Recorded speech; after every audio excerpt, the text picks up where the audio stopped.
Hey everybody, welcome back to my channel. So it is Shamelessly Vero.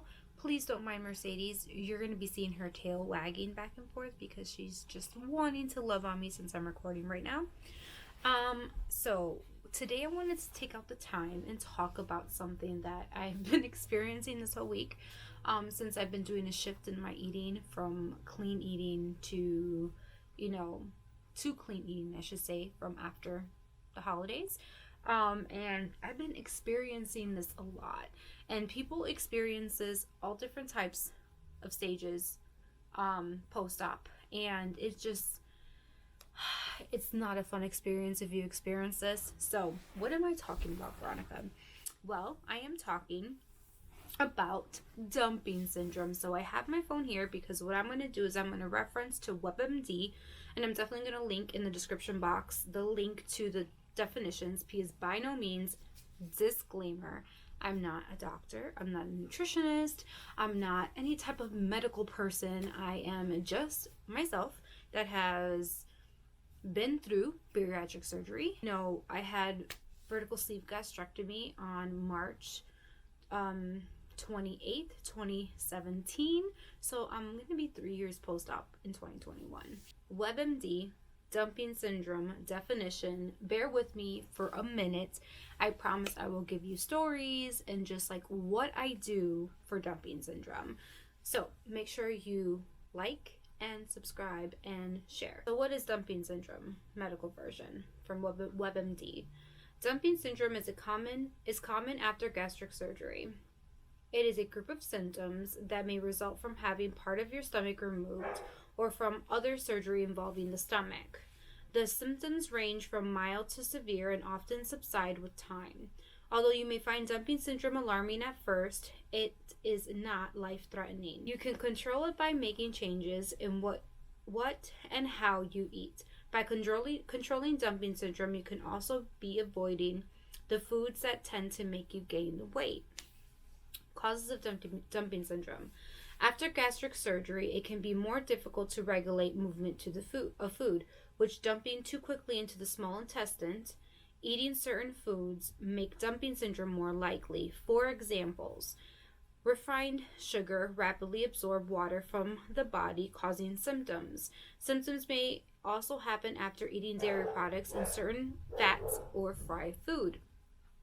There goes the dogs. Dumping syndrome symptoms of early phase. An early dumping phase may happen about 30 to 60 minutes after you eat.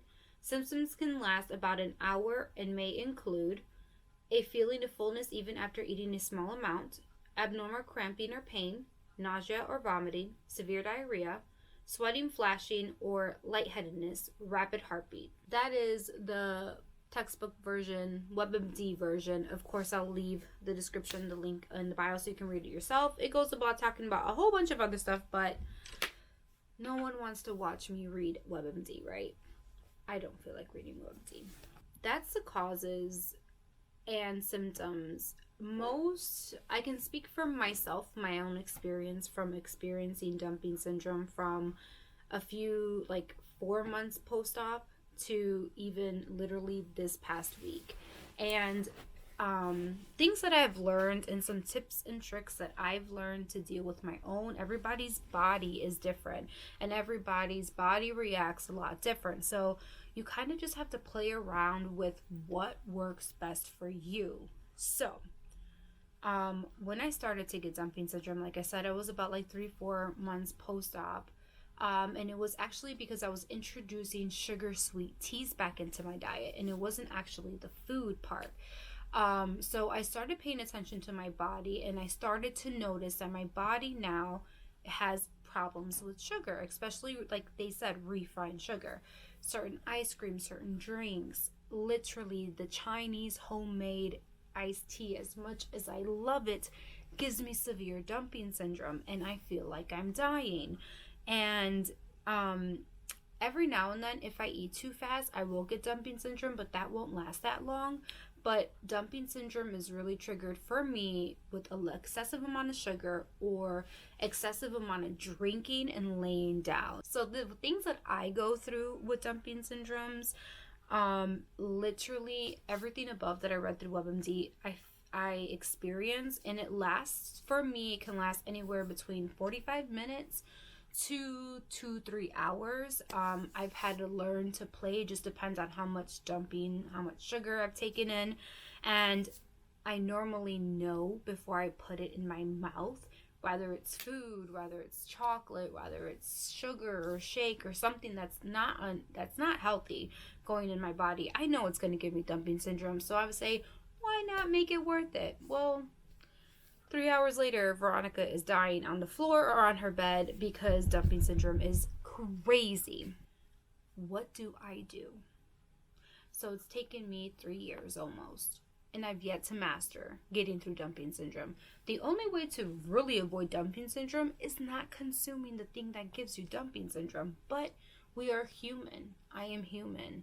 And obviously, I want chocolate. Sometimes I just want that Chinese homemade sweet tea that tastes so good.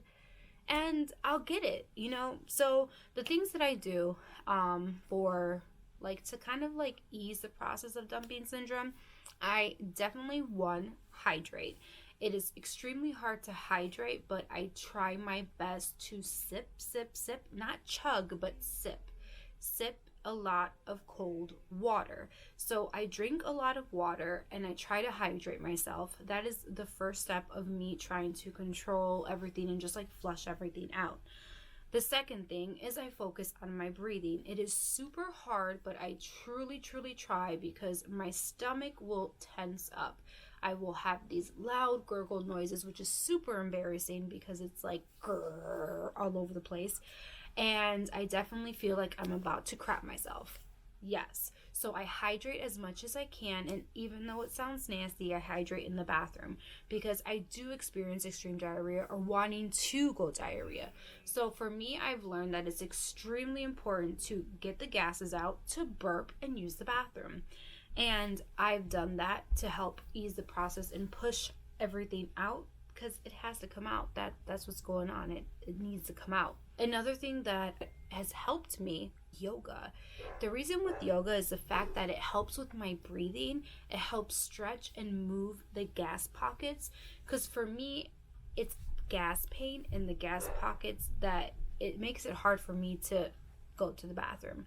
Dumping syndrome, what do you think you're going to get? Diarrhea is one of the symptoms. Not saying that you're going to have diarrhea like crazy, but you know, it is a symptom, and what I go through is I know I gotta poop. I gotta get out of my system as fast as I can. So what I've learned is I have to maintain hydrated, I have to focus on my breathing, and I stretch it out as much as I can and move that gas out.